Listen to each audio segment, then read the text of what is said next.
Before you listen to this, give yourself permission to slow down. You don't need to brace yourself or hold anything together. If your heart already feels full, tender, or tired, that's okay. This is not meant to ask more of you.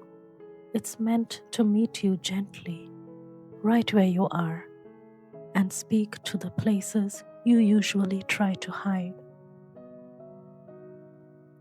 My beloved child, your tears are not your weakness. I know you've been taught otherwise.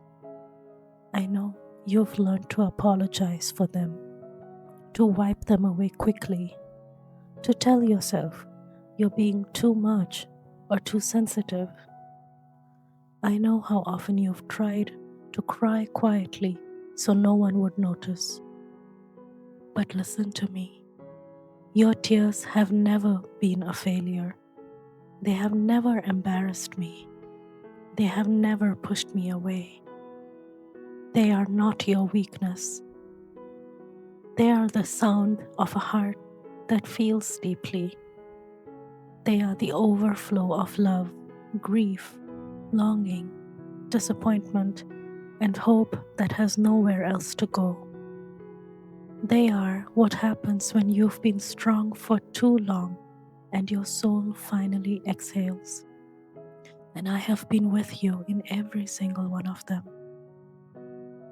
I see the tears you let fall when you're alone, the ones you swallow back in public, the ones that surprise you when you thought you were fine. I see them all, and not one of them is wasted. Your tears tell a story. They tell me where it hurts. They tell me what mattered to you. They tell me what you tried to carry quietly, hoping it wouldn't weigh so much if you didn't speak it aloud.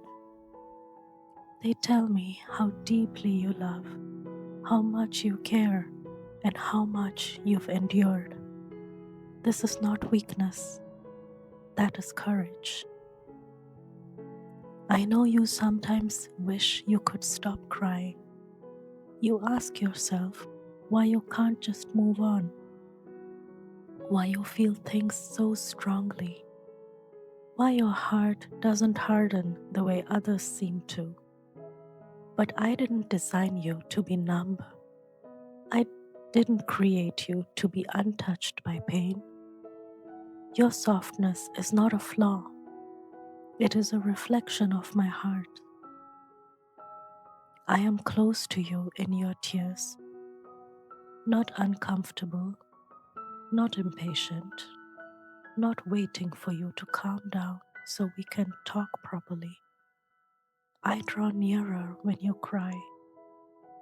I listen when words fail. I understand that prayers that come out of sobs, the ones that don't sound holy or composed. You don't need to translate your pain for me. I already know what it means. You have cried over things no one else saw, losses that were never acknowledged, dreams that quietly slipped away, relationships that changed or ended without closure. And sometimes you wondered if you were silly for feeling so deeply about them. But I knew, I always knew, and I stayed with you through every ache. Your tears are not proof that you are falling apart. They are proof that you are still alive, still hoping, still loving, still believing that things could matter. Even when you feel broken, your tears show that your heart is still open, and that takes more strength than you realize. I know you have tried to be strong. I know you've told yourself to hold it together, to not let emotions spill over, to not burden anyone. But you were never meant to carry everything silently. You were never meant to grieve without comfort or ache without being held. That's why I am here. You don't have to be composed with me. You don't have to stop crying before you come close. You don't have to explain yourself or apologize for your emotions. Let them come. Let them fall. I am not overwhelmed by your sorrow. I am not confused by your grief. I am not disappointed by your tears. I collect them. I honor them. I remember them. Some of your tears came from exhaustion, the kind that settles into your bones after giving too much for too long. Some came from heartbreak, the kind that reshapes you even when you try to move forward. Some came from fear, the quiet fear of the future, of being forgotten, of not knowing what comes next. I was with you in all of it. Your tears are not a sign that you lack faith. They are often the evidence of it. You cry because you care. You cry because you hoped. You cry because you trusted me enough to let your guard down. Faith is not absence of fear. It's bringing them to me instead of hardening your heart against pain. I know you sometimes feel embarrassed afterwards. You replay the moment and wish you had stayed composed. But I never wish that. I never look at your tears and think less of you. I see them and I think of tenderness, honesty, depth. I see a child who trusts me enough to be real. You don't need to become tougher to survive. You need to be held.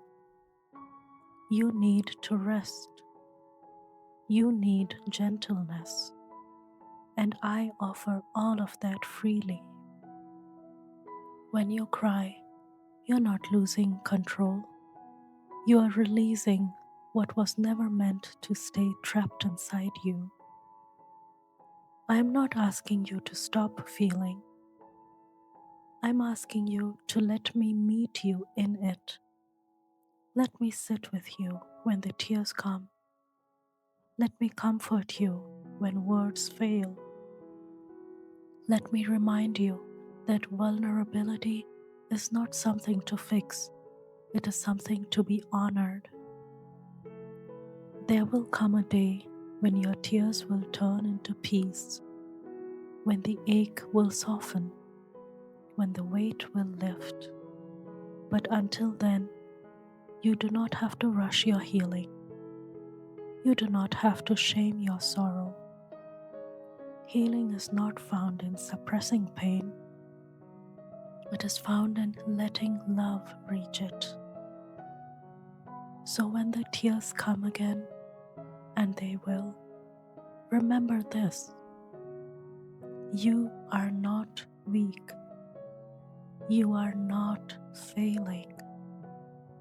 You are not alone. You are human. You are loved. And you are safe with me. Let your tears fall into my hands. I will hold them gently. I always have. Love, your Heavenly Father.